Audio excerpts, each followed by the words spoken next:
There's so many wonderful people here, like Nicolette Larson,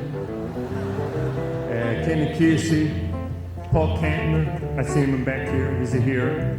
And in the audience, Carmine Corleone from the Bronx. From Brooklyn, Philip Tattaglia. From Staten Island, we have with us Victor Strikey. And we have with us one very important person who come all the way from Sonoma County. Please welcome the gentleman, the only man that can tell Bill Graham what to do in movies anyway. Please welcome, ladies and gentlemen, the capo di tutti i capi di cinema, Francis Coppola.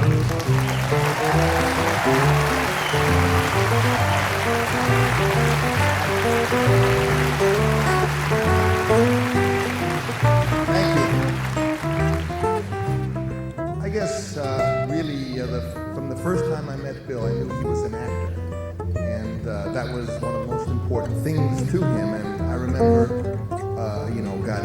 10 years ago, he used to come over and see me, and he would want to talk about movies and John Garfield, and he would look at what I was doing and give me advice. That's something I always remember about Bill. Is, Francis, what are you doing?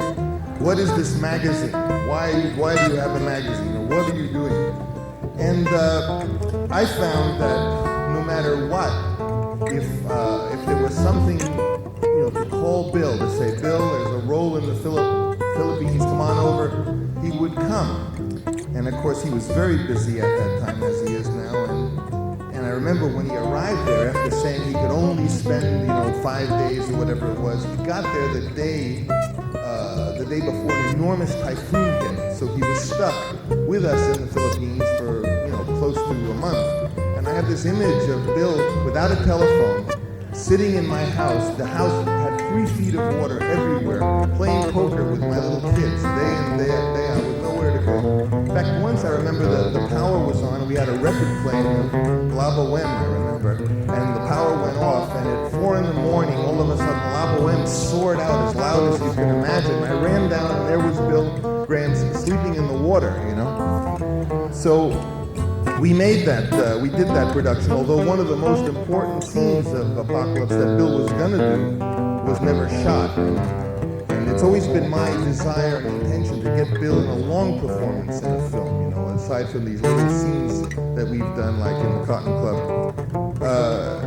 The other thing that I remember about Bill that was amusing that happened to me is he always wanted to go to the Academy Awards. So one year I took him as my date and hung out with him and sat next to him and got into the Bill Graham spirit. And all I know is when I went down and actually went to give an award, I started making a speech about the future of electronics and the great promise of the he remembers this, and of course the audience was just looking at me like, what is this guy talking about? But it was the influence of kind of grabbing for everything. And most of what I said those 7 years ago was true, and it did happen.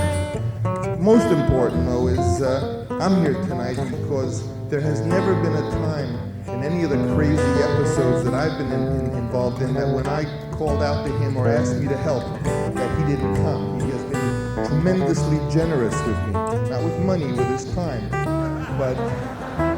But his time is worth more than money. We were in the freezing weather in Madison, Wisconsin, doing some cockamamie video thing that we dreamt up, and he just always was there, and I want to thank him for that, and I want to be here to honor him. Thanks, Bill.